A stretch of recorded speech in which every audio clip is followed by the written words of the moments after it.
자, 오늘은 조선전기에 대해서 총 정리를 해볼 건데요. 마인드맵 형식을 통해서 정리해 보도록 하겠습니다. 조선전기란 임진왜란 전까지를 이야기하죠. 이런 조선전기 왕들은 누가 있었느냐? 바로 조선을 건국했던 태조, 두 차례의 왕자의 난을 통해 세자가 되었다가 왕이 된 태종, 그리고 그의 아들이었던 세종, 조카의 왕위를 찬탈한 세조, 그리고 성종까지 5명의 왕들이 주로 출제되고 있습니다. 이 중에서 가장 출제 빈출이 높은 사람은 세종, 그 다음에 태종 정도가 되겠네요.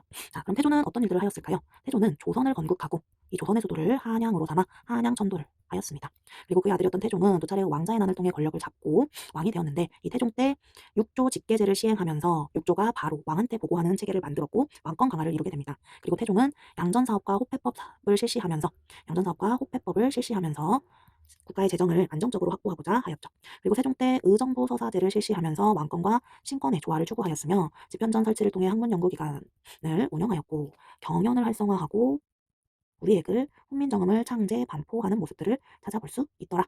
그리고 개유정난을 통해 단종을 몰아내고 왕위에 앉았던 이 세조는 다시 육조 직계제로 국정운영 방식을 바꾸고 집현전 및 경연을 폐지한 뒤 여러 일들을 추진하였죠. 세조 때 바로 경국대전 편찬이 시작되기도 했습니다.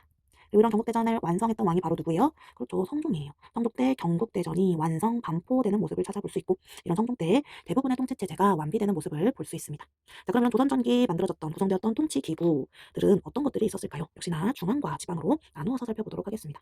먼저 조선의 중앙은 의정부와 육조를 중심으로 운영되었습니다. 국정총괄기관이었던 의정부와 정책 실행을 담당했던 육조를 중심으로 운영했으며 이런 중앙에는 삼사라고 하여 국왕을 견제하고 관리들의 비리를 감찰하는 사헌부, 사간원, 홍문관 등이 있어 권력의 균형을 맞추는 모습들을 보여주고 있습니다.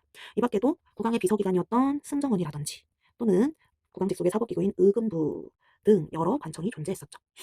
그럼 지방은 어떻게 운영을 하였을까요? 자, 지방은 전국을 8도로 나누어서 관찰사를 파견하였으며 이 8도의 아래에는 부목, 군현을 두고 모든 군현에 수령을 파견하였습니다.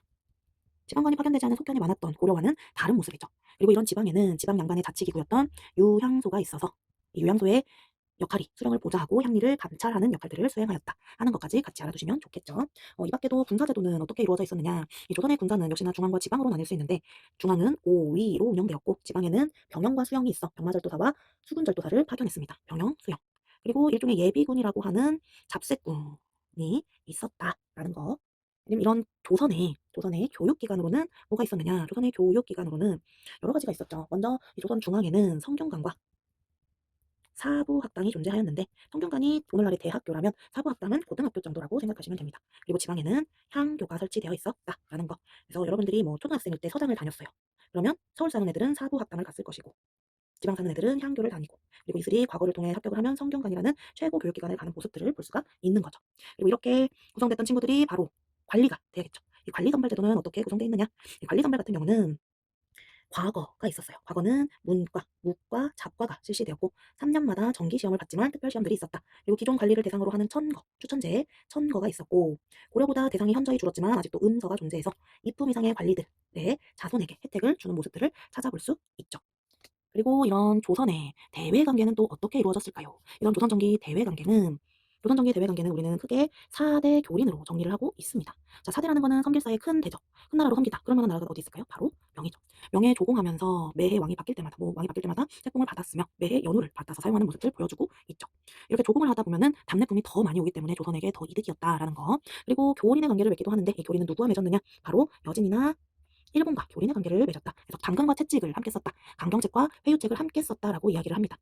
그래서 어떤 회유책이 있었느냐? 여진에게는 관직이나 토지를 주면서 조선의 기순을 장려하였고요. 이런 여진의 경원과 경성에 무역소를 설치해주며 제한적인 무역을 허용해주기도 했습니다. 그러나 국경을 침범하는 등의 모습이 나타나자 세종 때 압록강과 도망강에 최현덕과 김종서를 파견하여 사군 육진을 개척하기도 하였죠. 그리고 일본과는 어떤 관계를 맺었느냐? 일본도 왜구를 너무 많이 보내는 이 왜구의 근거지였던 스시마섬 토벌을 세종 때 이종무를 파견하여 처리하는 모습들 보여주고요. 그리고 해유책으로는 부산포, 연포, 제포, 부산포, 연포, 제포, 3포를 열어주고 그리고 개해 약조를 체결하여 제한적 무역을 허용해주는 모습들이 나타나게 됩니다. 이것들 모두 다 누구 때였느냐? 그렇죠. 다 세종 때 추진되었다 하는 거 기억해 주시면 더 좋겠죠.